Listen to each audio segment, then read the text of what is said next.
चला बघूया पुढच्या अर्ध्या तासात दिवसभरातल्या महत्त्वाच्या घडामोडींचा वेगवान आढावा।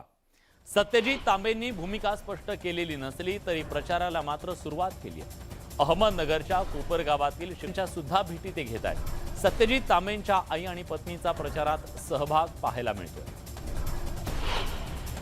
काँग्रेसनं सत्यजित तांबे यांना पाठिंबा द्यावा अशी मागणी नाशिकमधल्या काँग्रेस कार्यकर्त्यांकडून करण्यात येते आहे।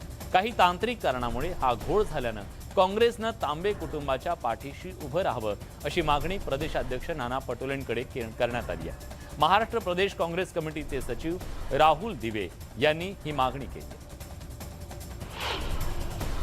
सत्यजित तांबेंना भाजपनं पाठिंबा दिला तर ते गोल्ड मेडल मिळवतील असं मंत्री गिरीश महाजन म्हणाले। तर निवडणुकीत भरपूर लोक उभी राहतात, त्यांना किती मतं पडतात त्याबद्दल बोलायचं नाही अशी प्रतिक्रिया महाजनाने शुभांगी पाटलांवर दिली आहे। तर फडणवीस आल्यावर काय होईल हे सांगता येत नाही असंही महाजन म्हणाले। नागपुरातील राष्ट्रवादी काँग्रेसचे उमेदवार सतीश इटकेलवार यांचं पक्षातून निलंबन करण्यात आलंय। शिक्षक मतदारसंघ निवडणुकीमध्ये पक्षानं सांगून सुद्धा उमेदवारी अर्ज मागे न घेतल्यानं इटकेलवार यांच्यावर ही कारवाई करण्यात आली। महाविकास आघाडीमध्ये फूट नाही हे नागपूर पदवीधर शिक्षक मतदारसंघाच्या उमेदवारीवरून स्पष्ट झालंय असं नाना पटोले म्हणाले। उद्या नाशिकचं चित्र स्पष्ट होईल आणि आम्ही 5ही जागा जिंकू असा विश्वास पटोलेंनी व्यक्त केला।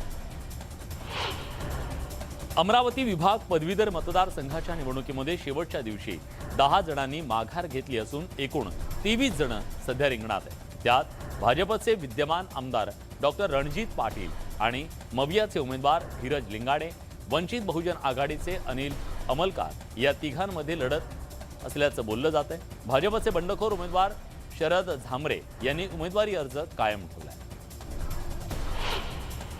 अजित पवारांचं सगळं आम्ही ऐकतो, त्यामुळे त्यांची इच्छा लवकर पूर्ण होईल असं दीपक केसरकर म्हणाले। मंत्रिमंडळ विस्तारावरून अजित पवारांनी केलेल्या टीकेला त्यांनी हे प्रत्युत्तर दिले। मुख्यमंत्री परदेशात गेलेत, येताना महाराष्ट्रासाठी काहीतरी घेऊन या, नाही तर देशासाठी आणायचं आणि दुसऱ्याला देऊन टाकायचं अशी टीका सुप्रिया सुळेंनी केली आहे। मोदी महाराष्ट्रात येणार असल्यानं मुख्यमंत्रीही वेळेत परततील असा टोला त्यांनी लगावला। कुणालाही मैदानात येऊ द्या, पुढचा खासदार मीच असेन असा दावा इम्तियाज जलील यांनी केला। याआधी दोघांच्या भांडणात मी तिसरा निवडून आलो होतो, आताही तशीच परिस्थिती असल्याचं ते म्हणाले।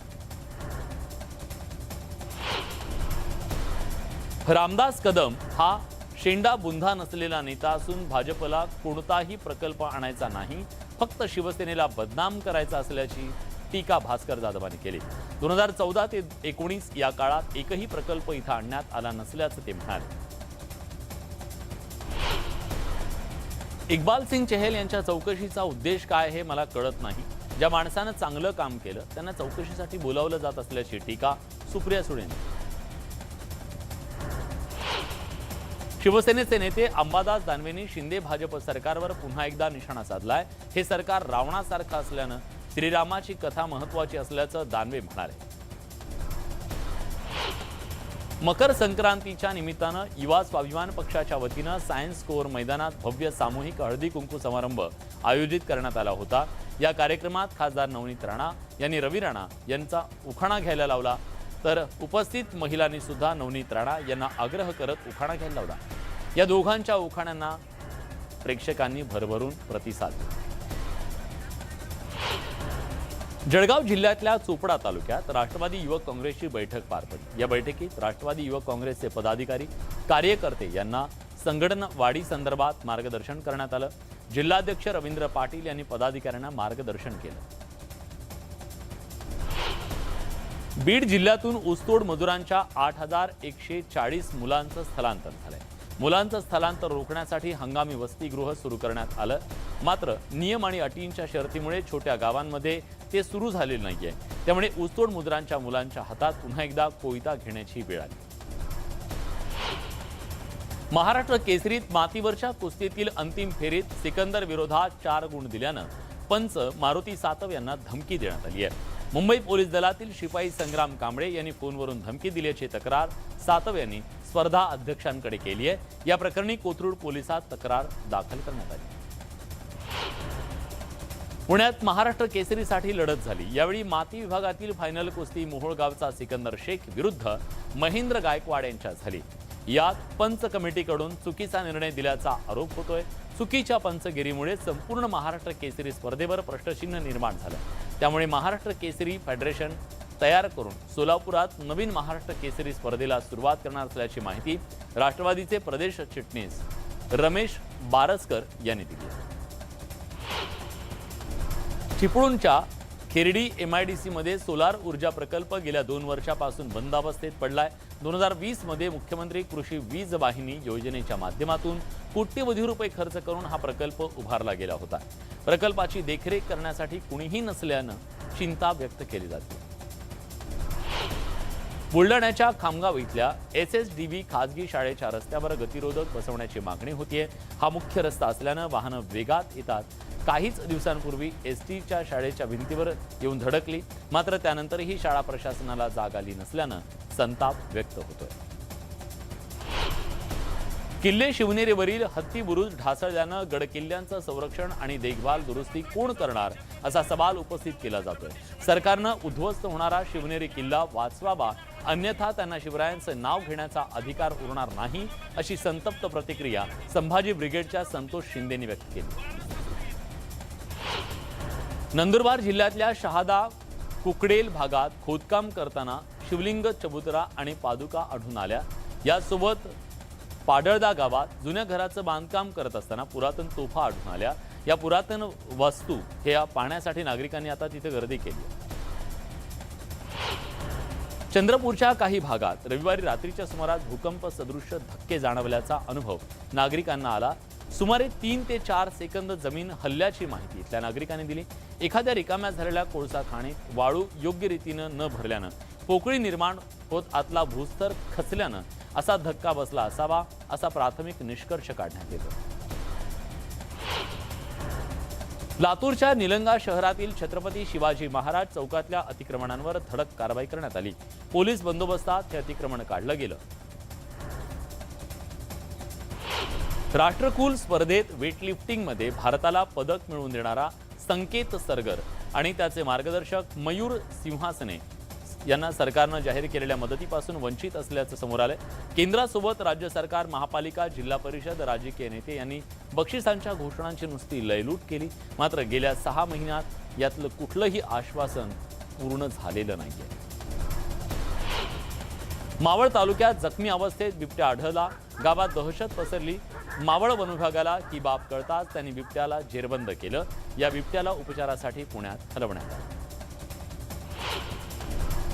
औरंगाबाद शहरातील बीड बायपास इथल्या संग्रामनगर उड्डाणपुलाजवळील आणि MIT कॉलेज जवळच्या रस्त्याची पुलाची कामं गेल्या अनेक वर्षांपासून रखडली आहेत। विरोधी पक्षनेते अंबादास दानवे यांनी या कामाची पाहणी करत अधिकाऱ्यांना धारेवर धरलं। हिंगोलीच्या औंढा नागनाथ तालुक्यातल्या सारंगस्वामी तीर्थक्षेत्राच्या यात्रेला सुरुवात झाली आहे। या यात्रेसाठी मागील अनेक वर्षांपासून वसमत इथल्या थोरला मठ इथून शेकडो भाविकांची पदयात्रा निघते। या पदयात्रेला आजपासून सुरुवात झाली। त्यानिमित्तानं वसमत शहरातून भव्य शोभायात्रा काढण्यात आली। या शोभायात्रेत टाळ मृदुंग घेऊन शेकडो भाविक सहभागी झाले। नांदेड जिल्ह्यातल्या तामसा गावात दरवर्षीप्रमाणे यंदाही भाजी भाकरीची अनोखी पंगत भरली। या पंक्तीतला प्रसाद खाल्ल्यानं रोगराई दूर होते, अशी भाविकांची धारणा आहे। गावातील प्राचीन बारालिंग महादेव मंदिरात संक्रांतीच्या दुसऱ्या दिवशी हा प्रसाद बनवण्यात येतो। यंदा या मंदिरात तब्बल 200 क्विंटल भाजी शिजवण्यात आली। जळगावमधील अमळनेरच्या बोरी नदी पात्रात कोंडाजी व्यायामशाळा आणि मंगळ ग्रह मंदिराच्या विद्यमानं भव्य कुस्ती स्पर्धा पार पडली आहे। या स्पर्धेत 150हून अधिक कुस्त्या पार पडल्या। याशिवाय आसपासच्या जिल्ह्यातील अनेक पैलवानांनी सहभाग घेतला। पाटबंधारे विभागाच्या निकृष्ट कामांबद्दल बाळासाहेबांच्या शिवसेनेचे पालघरचे खासदार राजेंद्र गावित चांगलेच आक्रमक झालेत। वांद्री धरणाच्या कालव्यामधून निघालेल्या पाण्यामुळे रब्बी पिकांचं नुकसान झालं असून याची प्रत्यक्ष पाहणी करून खासदार गावित यांनी अधिकाऱ्यांना चांगलंच धारेवर धरलं। ठेकेदारांवर कारवाई करत नसाल तर मला तुमच्यावर कारवाई करावी लागेल, असा इशारा गावितांनी उपस्थित अधिकाऱ्यांना दिला। आता दुबारा पीक जे आहे दुबारा पीक आहे वाशिम जिल्ह्यातल्या मंगळूरपीर शहरात औरंगजेबाचा फोटो हातात घेऊन नाचणाऱ्या दोघांना अटक करण्यात आली। उरुसाच्या मिरवणुकीमध्ये औरंगजेबाचं उदात्तीकरण केल्याप्रकरणी हिंदुत्ववादी संघटनांनी आक्रमक भूमिका घेतली। वारणा धरणग्रस्तांनी तहसील कार्यालयासमोर धडक मोर्चा काढत बेमुदत ठिय्या आंदोलन केलं। तत्कालीन महाविकास आघाडी सरकारकडून कब्जापट्टीच्या बाबतीत लादण्यात आलेला निर्णय रद्द करावा अशी मागणी यावेळी करण्यात आली। नोकरीच्या बदल्यात प्रकल्पग्रस्तांच्या मुलांना 20 लाख रुपये अनुदान द्यावं अशी मागणी सुद्धा करण्यात आली आहे। आळंदीमध्ये हिंदूंना धर्मांतर करण्यास प्रवृत्त केल्याच्या निषेधार्थ हिंदू गर्जना मोर्चाचं आयोजन करण्यात आलं। या मोर्चात मोठ्या संख्येनं हिंदू समर्थक सहभागी झाले होते। परभणीत सुद्धा जिल्हा परिषद कार्यालयामध्ये सामुदाय आरोग्य अधिकाऱ्यांनी एक दिवसीय कामबंद आंदोलन केलं। कायमस्वरूपी सेवेत रुजू करून घ्यावं, कर्मचाऱ्यांना अधिकारी दर्जा द्यावा या मागण्या करण्यात आल्या। प्रशासनाला जाग न आल्यास तीव्र आंदोलनाचा इशारा सुद्धा दिला गेला। आरोग्य अधिकाऱ्यांच्या विविध मागण्यांसाठी सांगली जिल्ह्यातल्या कर्मचाऱ्यांनी आंदोलन केलं। कर्मचाऱ्यांनी राज्य सरकारच्या विरोधात निदर्शनं केली। या आंदोलनात जिल्ह्यातल्या 280 अधिकाऱ्यांनी काम बंद करत सहभाग घेतला। वर्ध्याच्या पुलगावातल्या रस्त्याचं काम गेल्या 11 महिन्यांपासून रखडलंय। रस्ता खोदून ठेवल्यानं त्रस्त झालेल्या नागरिकांनी भाजपच्या नेतृत्वाखाली आंदोलन केलं। यावेळी भाजपच्या पदाधिकाऱ्यांनी बांधकाम विभागाच्या अधिकाऱ्याला आंदोलनस्थळी बोलवण्याचा हट्ट धरल्यानं काही काळ तणाव निर्माण झाला। अकोल्यात उद्धव ठाकरेंच्या पक्षातर्फे महावितरणच्या मुख्य कार्यालयावर मोर्चा काढण्यात आला। पश्चिम विदर्भातील शेतकऱ्यांना दिवसा वीज पुरवठा करावा, शेतमालाला भाव मिळावा, पीक विम्याचे पैसे लवकर मिळावेत या मागण्यांसाठी मोर्चा काढण्यात आला। खासदार अरविंद सावंत यांनी या मोर्चाचं नेतृत्व केलं। बीड जिल्ह्यातल्या बांधकाम कामगारांच्या प्रश्नाकडे प्रशासन दुर्लक्ष करत असल्याचा आरोप करत असंघटित मजदूर पंचायतीनं जिल्हाधिकारी कार्यालयाच्या समोर एकदिवसीय धरणं आंदोलन केलं। यावेळी मोठ्या संख्येनं कामगार उपस्थित होते। येत्या काही दिवसात कामगारांच्या मागण्या मान्य न केल्यास तीव्र आंदोलनाचा इशारा देण्यात आला। बीड शहरातील जिल्हा परिषदेच्या नव्या प्रशासकीय इमारत परिसरात महापुरुषांचे प्रस्तावित पुतळे तात्काळ उभारण्यात यावेत अशी मागणी करण्यात येते। त्यासाठी आंदोलकांनी मावळ्यांचा वेश परिधान करत प्रशासनाविरोधात घोषणाबाजी केली। महाराष्ट्र छत्तीसगड सीमेवरच्या इंद्रावती नदीवरच्या मोठ्या पुलाचं बांधकाम सुरू आहे। या पुलाच्या बांधकामाविरोधात छत्तीसगडच्या हद्दीतल्या हजारो आदिवासींनी आंदोलन केलं। खनिज संपत्तीची लूट करण्यासाठी या पुलाचं बांधकाम होत असल्याचा आरोप करण्यात आला। परभणी महानगरपालिकेनं थकबाकीदारांच्या विरोधात कडक मोहीम सुरू केली। यासाठी 4 पथकं स्थापन करण्यात आली। शहरातल्या 76,000 मालमत्ता धारकांकडे 81 कोटी रुपयांची थकबाकी आहे। या थकबाकीमुळे महापालिकेची आर्थिक घडी विस्कटली। परभणी जिल्ह्यातल्या रस्त्यांच्या समस्येवर किसान सभा आक्रमक झाली असून गंगाखेड परभणी मार्गावरच्या खाळीपाटी इथं किसान सभा आणि विद्यार्थिनींच्या वतीनं रास्ता रोको आंदोलन करण्यात आलं। पुनर्वसित खळी गावाला जोडणाऱ्या रस्त्याचं मजबूतीकरण करण्यात यावं या आणि अन्य मागण्यांसाठी हे आंदोलन करण्यात आलं। चंद्रपूर जिल्ह्यातल्या नकली नोटा चलनात आणणाऱ्या व्यक्तीला स्थानिक गुन्हे शाखेच्या पथकानं अटक केली आहे। तर यवतमाळ जिल्ह्यातल्या नकली नोटांची विक्री करणाऱ्या हनुमान भोजेकर आणि सैफुद्दीन जलाउद्दीन सय्यद या दोघांना ताब्यात घेण्यात आलंय। खेडमधल्या भरणे नाका इथं दुर्मिळ व्हेल माशाच्या उलटीची विक्री करणाऱ्या 3 जणांना पोलिसांनी अटक केली आहे। सापळा रचून खेड पोलीस आणि वन विभागाच्या अधिकाऱ्यांनी ही कारवाई केली आहे। व्हेल माशाच्या उलटीला परदेशात कोट्यवधींची किंमत। नागपूर शहरातल्या ऐतिहासिक पोद्दारेश्वर राम मंदिरात चोरट्यांनी दानपेटी फोडून रक्कम लंपास केल्याची घटना समोर आली आहे। शनिवारी रात्री मंदिर बंद केल्यानंतर चोरट्यांनी मंदिरात प्रवेश करत अंदाजे 35,000 रुपये लंपास केले। पोलिसांनी अज्ञात आरोपी विरोधात गुन्हा दाखल केला असून शोध सुरू आहे। हिंगोली शहराजवळच्या नांदेड रोडवरच्या ढाबा चालकाला 10 जणांच्या टोळक्यानं बेदम मारहाण केल्याचा प्रकार घडला। जुन्या भांडणातून ही मारहाण झाल्याचं सांगण्यात येते। तलवारी, कोयते, लाठ्या काठ्यांनी झालेली ही मारहाण सीसीटीव्हीत कैद झाली आहे। या ढाबा चालकासह सहकारी जखमी झाले असून 10 जणांविरोधात गुन्हा दाखल करण्यात आला। बाईक स्वाराला रस्त्यात अडकवून लूट करणाऱ्यांना लातूर पोलिसांनी ताब्यात घेतलंय। त्यांच्याकडून 43,000चा मुद्देमाल जप्त करण्यात आला. पुणे परिवहन महामंडळाच्या बसचा अपघात झालाय. चालकाचं बसवरचं नियंत्रण सुटल्यानं बस रोडच्या डिवायडरला धडकली. रस्त्यावर रहदारी नसल्यानं जीवितहानी टळली. मात्र या अपघातात PMPML बसचं नुकसान झालंय. गोंदियात पॅसिफिक हॉटेलच्या खाली उभ्या असणाऱ्या दुचाकी अज्ञातांनी पेटवून दिल्याची घटना घडली आहे. पहाटे 4च्या सुमारास ही घटना घडली असून CCTVत ती कैद झाली आहे. रामनगर पोलीस ठाण्यात तक्रार दाखल करण्यात आली आहे. पोलीस आरोपींचा शोध घेत आहेत.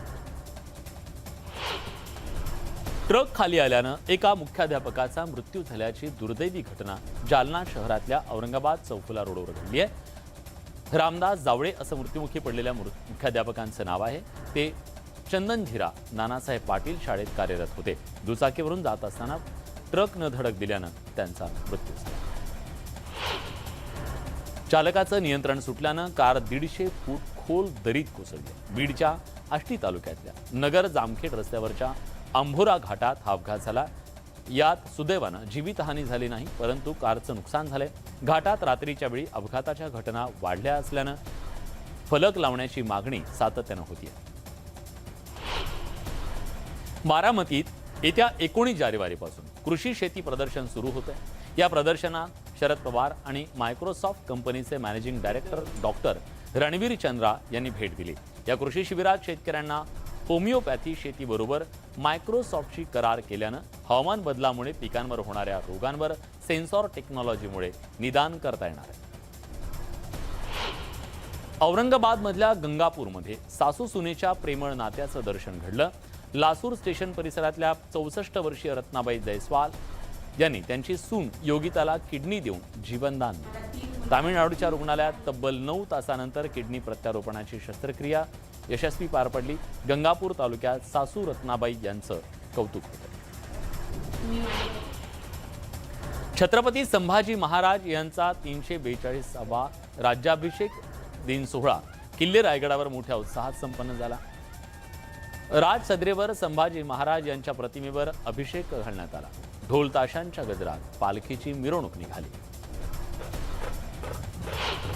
स्वराज्य रक्षक धर्मवीर छत्रपती संभाजी महाराजांचा तुळापूर इथं 343वा राज्याभिषेक सोहळा संपन्न झाला. स्थानिक आमदार अशोक पवार यांच्यासह ग्रामस्थांच्या उपस्थितीत हा राज्याभिषेक सोहळा पार पडला. राजस्थानमध्ये सातत्यानं पारा घसरतोय. माउंट आबूमध्ये तब्बल -6 तापमानाची नोंद करण्यात आली आहे. माउंट आबूमध्ये पारा घसरल्यानं सर्वत्र बर्फाळ वातावरण निर्माण झालं. उत्तर भारतात वाढलेलं धुकं आणि थंडीमुळे रेल्वे गाड्यांच्या दळणवळणावर मोठा परिणाम झालाय. कानपुरात अनेक ट्रेन थंडी आणि धुक्यामुळे रद्द झाल्यात. प्रवाशांना थंडीत कुडकुडत रेल्वेची वाट पाहावी लागते आणि त्यामुळे त्यांना त्रास होतो. दिल्लीसह संपूर्ण उत्तर भारतात सध्या कडाक्याची थंडी पडते. दिल्लीत थंडगार वारे वाहत असल्यानं दिल्लीकर अक्षरशः कुडकुडत आहेत. कडाक्याच्या थंडीत दिल्ली NCR सह उत्तर भारतातल्या अनेक राज्यांमध्ये दाट धुक्याची चादर पसरली आहे. धुक्यामुळे दृश्यमानता कमी झाल्यानं सर्व वाहनांचा वेग सुद्धा मंदावला. जोशी मठात सातत्यानं जमीन खचतीये. जोशी मठ इथं जमीन दर दिवशी सातत्यानं खचतीये. जोशी मठामध्ये राहणाऱ्या नागरिकांनी राहती घरं वाचवण्यासाठी आता यज्ञाचं आयोजन केलं. जोशी मठाची जमीन दिवसेंदिवस खचत चालली आहे. जोशी मठाच्या भागात राहणाऱ्यांचा धोका अजून टळला नाहीये. भूस्खलनग्रस्त जोशी मठातील हॉटेलचं तोडकाम सुरू आहे. जोशी मठात आणखी 2 हॉटेल्स धोकादायकरित्या झुकलेत, त्यामुळे परिसरात भीतीचं वातावरण आहे. तामिळनाडूमध्ये पोंगल सणाच्या दरम्यान बैल नियंत्रणाचा लोकप्रिय आणि पारंपरिक खेळ जल्लीकट्टूचं आयोजन करण्यात आलं. जल्लीकट्टूमध्ये सहभागी होणारे बैल हे विशेष जातीचे असतात. वर्षभर पौष्टिक आहार देऊन त्यांना प्रशिक्षण दिलं जातं. प्रशिक्षण घेणाऱ्या बैलांची वैद्यकीय चाचणी करण्यात आली आहे. कार्तिक आर्यनच्या शहजादानं पठाणला मागे टाकलंय. पठाण चित्रपटाच्या ट्रेलरला आतापर्यंत 48 मिलियन व्ह्यूज मिळाले, तर शहजादा चित्रपटाच्या ट्रेलरला सर्व प्लॅटफॉर्मवर मिळून 85 मिलियन व्ह्यूज मिळाले. याबद्दल कार्तिक आर्यननं ट्विट करत आनंद व्यक्त केला. श्वेता तिवारीनं तिच्या इन्स्टा अकाउंटवर नुकताच एक व्हिडिओ शेअर केलाय, ज्यात ती बाथरोब घालून बेशरम रंग या गाण्यावर थिरकताना दिसते. श्वेतानं या डान्सला हटके ट्विट केलं. अभिनेता चिन्मय मांडलेकरच्या आलय माझ्या राशीला या चित्रपटाचा धमाकेदार टीजर प्रदर्शित झाला. या चित्रपटात चिन्मय मध्यवर्ती भूमिकेत असून विविध राशींच्या गमती जमती त्यांची वैशिष्ट्ये आपल्याला चित्रपटातून जाणून घेता येणार. या सगळ्या बातम्यांसोबत बुलेटिनमध्ये आपण इथेच थांबतोय. ताज्या घडामोडींसाठी बघत रहा न्यूज 18 लोकमत.